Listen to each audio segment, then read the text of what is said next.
Hi, my name is Faith Allaire, and I recently wrote a book titled Children of the Plains, which I am excited to report comes out February 1st. I've been getting a lot of people asking me questions like, what is your book about? And that's a very valid question given that I'm asking you to buy it. But what I think every reader actually needs to hear is what inspired the book. I'm the wife of an active duty submariner, and we are raising 2 children in a lifestyle where one parent is continuously unavailable for long periods of time. I'm talking no phone calls, no FaceTime, none of the comforts that our digital age has afforded us when going long periods without the people we care about. And when you have this disconnect from someone, it makes you tangibly aware of certain aspects of your life. For me, it was always time. We measure time, right? It's a science. It's constant. It doesn't change.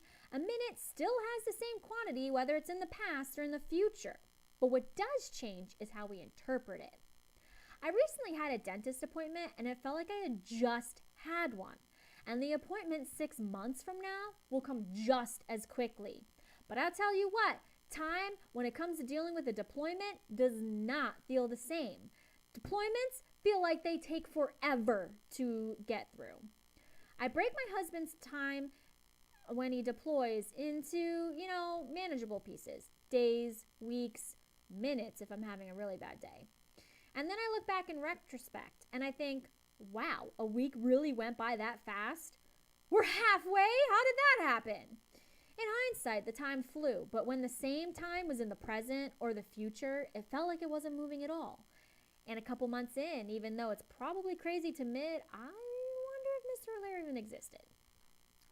I figure that time must have the same sense of feeling for submariners like my husband, only they're pocketed in their very own world. The way they break up their time must get separated between chunks of getting to see the sun, hearing the voice of their children, or getting to step on land. I asked my husband, and he says it's like a never-ending rerun of Groundhog Day. In the grand scheme of things, they're still in our world, managing time like everyone else, although I still don't get the 18-hour days, but definitely in their own level of existence. And so there you have it, 2 spheres connected yet separate with the goal to achieve the same quantity of time. Books are also pockets of time. How much time does it take you to read a book?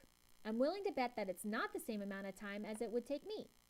And how much time, even if it may be fictional, is represented within individual books. So again, there's another level of a big sphere, the reader's time, and a little sphere, the time represented in a book. 2 spheres going along for a separate journey, and yet together to accomplish the same goal. So there you have it, the fantastical premise of what set Zane up for a crazy summer away from his father. And who better than my own Navy kid crew to man the vessel that is my own little sphere, my book? The larger sphere, or the outer plane as I call it in the book, is our regular world, completely relatable even if you have no affiliation with the military community. The inner plane is a smaller world that is pocketed within its own existence but still connected to the outer plane.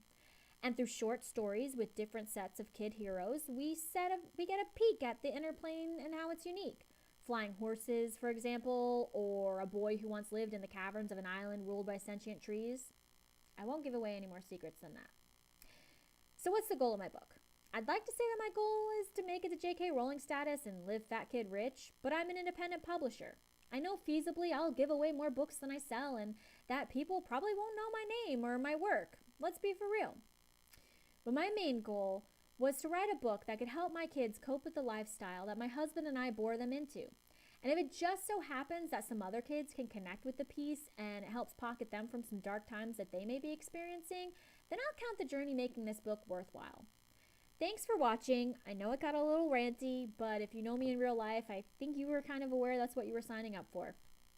I'm always available for answering any more questions that might come along the way, so feel free to email me at faithallaire@yahoo.com or check out my website at faithallaire.com.